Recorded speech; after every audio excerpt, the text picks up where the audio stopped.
Islam mengatur tentang segala aspek kehidupan manusia. Bagaimana manusia terkategori ibadah dalam seluruh aspek kehidupannya, maka Islam mengatur seluruhnya.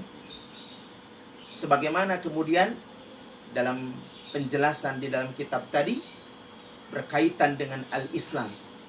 Yang pertama yang diatur di dalam Islam adalah alaqatul insan bi khaliqihi.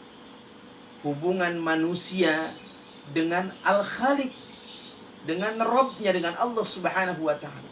Apa yang diatur oleh Islam tentang hal ini?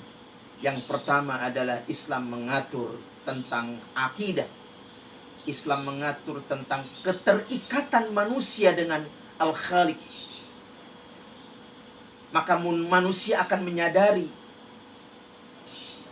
bahwa siapa dirinya, berasal dari manakah dirinya itu, dan yang kemudian dia akan menyadari setelah kehidupan ini usai, selanjutnya akan kemanakah.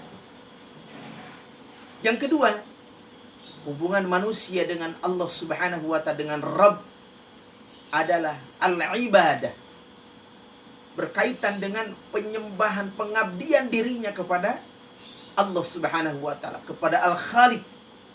Bagaimana diatur di dalam Islam cara penyembahan yang benar itu seperti apa, pengabdian kepada Al-Khaliq, kepada Rabb-nya itu seperti apa. Maka Islam yang mengatur di dalamnya.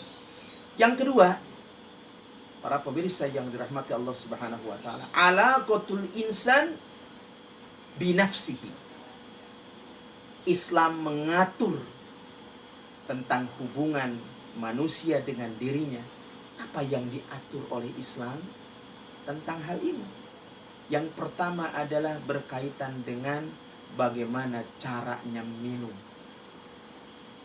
bagaimana caranya makan, apa yang boleh diminum dan dimakan. Yang ketiga adalah bagaimana cara berpakaian. Islam mengatur tentang hal ini. Dan yang keempat adalah Islam mengatur berkaitan dengan akhlak. Seluruh aspek kehidupan tentang hubungan manusia dengan dirinya, apa yang dimakan, apa yang diminum, bagaimana cara berpakaian, bagaimana cara berperilaku, di dalam akhlak dijelaskan. Islam mengatur tentang hal ini. Dan yang ketiga, para pemirsa yang dirahmati Allah Subhanahu wa ta'ala, adalah alaqatul insan min bani ghairil insan. Islam mengatur hubungan manusia dengan sesama manusia lainnya. Apa yang diatur oleh Islam? Ada dua. Yang pertama berkaitan dengan al-muamalat, hubungan sesama manusia, kerjasama, dan hal-hal lain berkaitan dengan hubungan sesama manusia lainnya. Yang kedua adalah al-uqubat. Islam mengatur tentang punishment.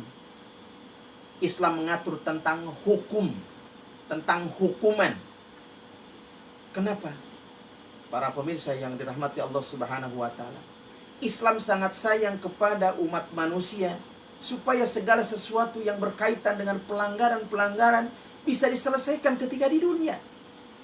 Maka diatur sedemikian rupa. Islam mengatur tentang hukum, tentang hukuman. Kenapa ini diatur? Sekali lagi, Allah sayang terhadap hambanya, sehingga segala sesuatu hal yang berkaitan dengan hal-hal yang berkenaan dengan pelanggaran, larangan yang dilanggar, maka harus diselesaikan ketika masih di dunia. Nah, oleh karena itu, lengkaplah sudah bagaimana tata cara Islam sebagai din yang sangat diridhoi oleh Allah Subhanahu wa ta'ala, dilaksanakan, ditunaikan, diamalkan di dalam kehidupan oleh seluruh umat manusia. Karena sesungguhnya Allah menginginkan supaya umat manusia ini, wabil khusus orang-orang yang telah mengimani Allah Subhanahu wa ta'ala, supaya selamat kelak saat dihisab di sisi Allah, semuanya dinilai baik oleh Allah Subhanahu wa ta'ala. Mudah-mudahan penjelasan ini minimal memberikan satu semangat dan motivasi supaya kita dapat dengan semangat untuk mempelajari Islam yang lebih mendalam lagi, wabil khusus dalam praktek di dalam kehidupan sehari-hari ketika kita hidup di dunia ini. Mudah-mudahan penjelasan ini bermanfaat. Hadanallahu wa iyyakum ajma'in. Wassalamualaikum warahmatullahi wabarakatuh.